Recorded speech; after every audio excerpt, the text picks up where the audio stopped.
Hello everybody. आज का topic है इलेक्ट्रिक पोटेंशियल एनर्जी। तो सबसे इम्पॉर्टेंट बात आपको ये समझना पड़ेगा कि बेसिकली पोटेंशियल एनर्जी क्या होता है। ठीक है, तो एक सिंपलेस्ट सी चीज़ पहला क्या है कि potential energy actually depends on distance x। Okay, it's a property of a distance. So basically अगर इस तरीके का अगर मेरे पास पेन है यहाँ पे और किसी हाइट h पे है, h डिस्टेंस पे है, तो इस पे लगने वाला फोर्स mg होगा और इस पे लगने वाली पोटेंशियल एनर्जी उतना ही होगी जितना हाइट पे ये खड़ा हुआ है। ठीक है, तो बेसिकली इस पे पोटेंशियल एनर्जी लगेगा mgh। करेक्ट। तो बेसिकली पोटेंशियल एनर्जी अगर किसी हाइट h पे देखते हैं, किसी हाइट h पे देखते हैं तो वो होता है mgh, राइट।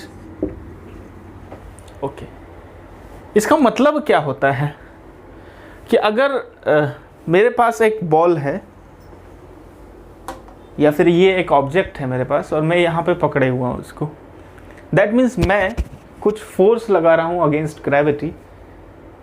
अगर मैं यहाँ से इसको ज़मीन से उठा करके ऊपर लाता हूँ तो I am doing some work from 0 to this distance.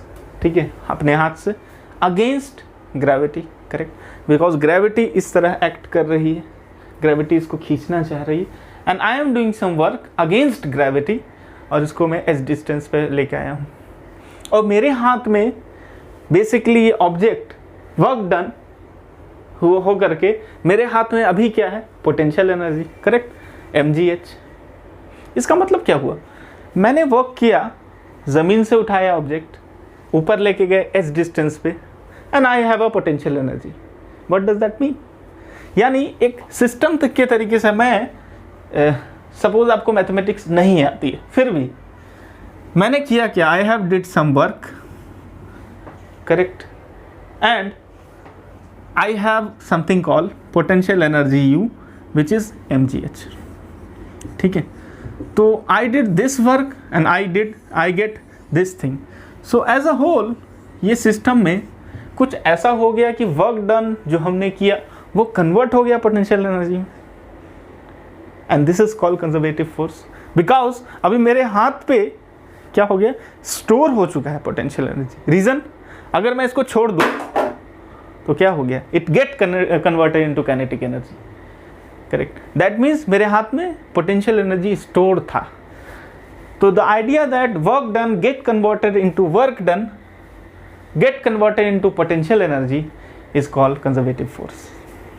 ठीक है, सिमिलरली अगर मैं एक सिनेरियो लूँ स्प्रिंग का, ठीक है, अगर मैं स्प्रिंग का एक सिनेरियो लूँ तो कंजर्वेटिव फोर्स बेसिकली किसी एंड पॉइंट पे डिपेंड, बेसिकली अगर पाथ जो है उसको पाथ डिपेंडेंट नहीं होता है, it is path independent, it depends on initial and final position. आप किसी भी पाथ से लेके जाओ, वर्क कराओ, it doesn't matter. So work done on this path is equals to work done on this path. That is important for conservative forces.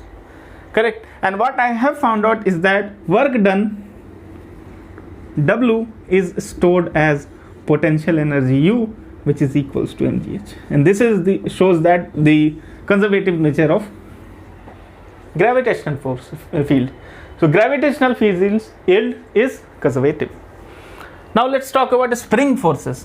ठीक है, तो spring forces में basically क्या होता है, I don't want कि आपको बहुत ज़्यादा नॉलेज हो स्प्रिंग का एंड ऑल, उतनी ज़रूरत नहीं है उतनी ज़्यादा नॉलेज की। Okay.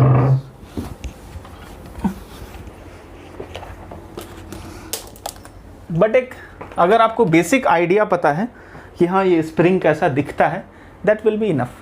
तो स्प्रिंग कुछ ऐसा दिखता है, ठीक है, एक आइडिया आपको हो गया, and this is block and this is spring. Okay okay, now अब मैंने क्या किया है,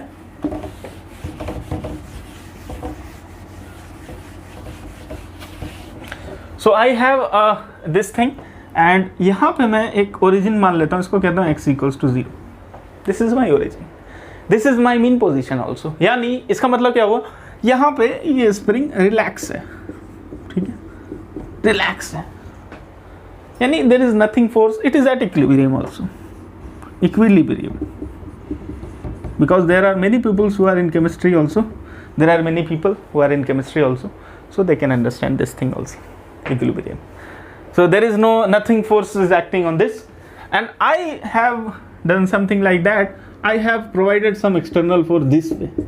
So my name is Zakaria, and I provide a force Fz. Okay, so I have provided the force external because I am doing some work on it. So externally it is Fz. So what will be the result of this? The next step is the result. The next step is that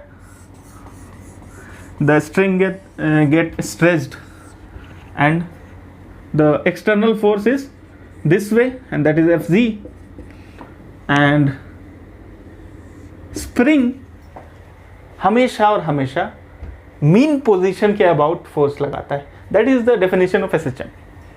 ये x equals to 0 है, relaxed position जिसको आप बोल रहे हैं.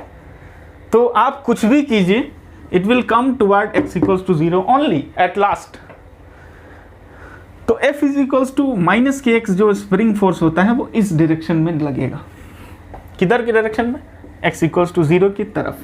मतलब जब आपने इसको स्ट्रेच किया इधर, तो स्प्रिंग इधर जाना चाह रहा है अबाउट, और उसके बाद ऑसिलेट करेगा बहुत देर तक, उसके बाद then it will come to a rest at this position, और ऐसा दिखेगा. ओके, ठीक है. तो मैं कहना क्या चाहता हूं आपको, एक आइडिया क्या है. I don't want to derive things because derivation के लिए एक अलग सा सिनेरियो हो जाएगा. ये चीज को समझाने के लिए मैं ये कहना चाह रहा हूं कि you have did some work. Suppose you have travelled a distance से dx.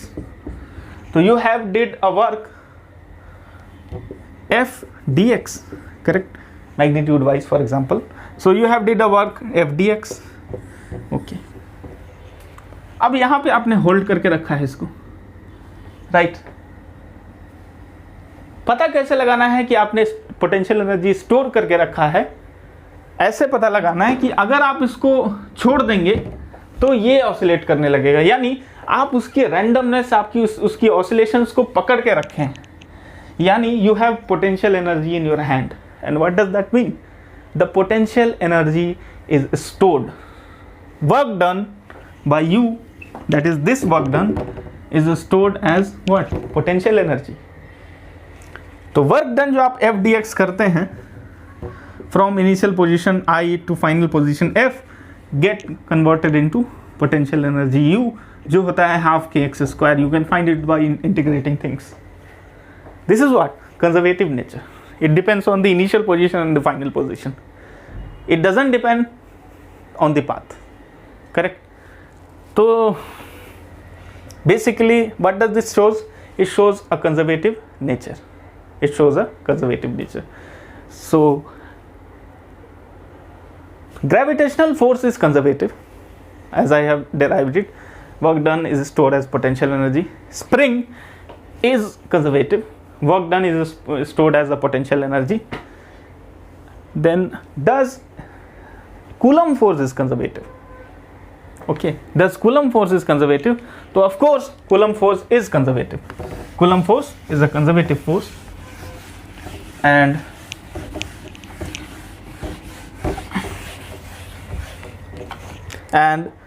that is why we say that I'm not deriving things. It just suppose that we have a charge plus q, and field lines are like this, because plus q is always outward.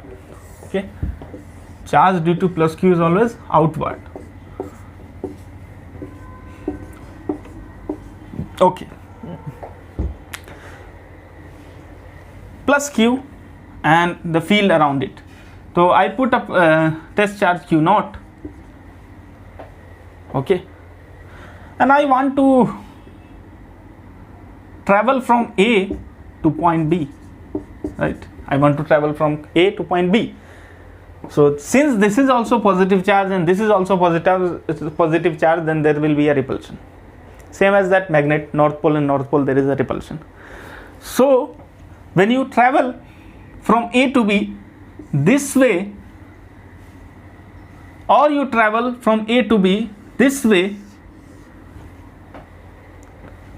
A C D B, so path AC DB or directly the path AB both have the same work done. What is the reason? Okay, the force acting on Q naught at A is this direction, F on Q naught is in this direction, displacement this direction against plus Q, displacement dx is against plus Q. Okay, so the angle between dx and this thing is 180 degree, and you get work done is equals to minus F dx. Okay, F dot dx cos 180 is -1. Okay, अगर आप इस path से जाएंगे ए C D B, तो ए C D B में force का direction तो हमेशा इधर की तरफ लगेगा Q नॉट पे, और डिस्प्लेसमेंट आप ऐसे कर रहे हैं तो you have a 90 degree cos 90 F dx cos 90 0. Okay, तो path A B C D में आप जब कौन सा पाथ चूज कर रहे हैं, AC में वर्क डन 0 है. Then you travel from C to D, so you have a work done negative F dx because of this thing. Your force is in this direction, your displacement is in this direction, so 180 degree. Work done will be due to AB W CD. So WCD is equals to negative F dx. Okay. Then you go here, displacement is in this direction because आप Q not को यहाँ से ऐसे लेके जा रहे हो, ऐसे यहाँ पे Q नॉट लेके जा रहे हो. Force always in this direction because force always act along the field, and also if there is a Q naught, so force acting on a Q naught due to this field is along this direction acting on Q naught, so therefore the force is in this direction. The angle between them is 90 degree again. So work done from path D to B, because it is B, dB is 0. So you get minus F dx and you get minus F dx. It doesn't depend on the path. तो इसका मतलब क्या हो गया? You can say that work done can be stored as a potential energy. Yeah, you can say this thing. So you can say that Coulomb force is also conservative. Okay, you can say that Coulomb force is also conservative. Coulomb force is also conservative.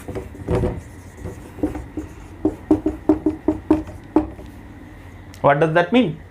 Work done is stored as potential energy. Now we will use this principle to derive the expressions for a potential energy due to a charge. It can be one charge, it can be two charge, it can be three charge, it can be n number of charges. In general, we will derive this expression using physics. Expression number 1 for 1 charges, for second for 2 charge, and for 3 charge. Then I will use simple mathematics to actually generalize that result. Okay, now let's come to the our topic, and one of the एक equation मैं आपको कहना चाह रहा हूं जो आप जरूर लिख लें किसी भी कंजर्वेटिव फोर्सेस के लिए. वो होता है कि ऑलवेज कंजर्वेटिव फोर्सेस के लिए होता है कि force is equals to minus dv by dx. Okay, this is your for conservative forces. Also, one of the important thing is that line integral f dot dl is 0. Line integral is 0. अगर आप BSc में पढ़ रहे हैं तो you can say that curl is 0. So if you can find out the curl, if curl is 0, then you can say that it is a conservative force.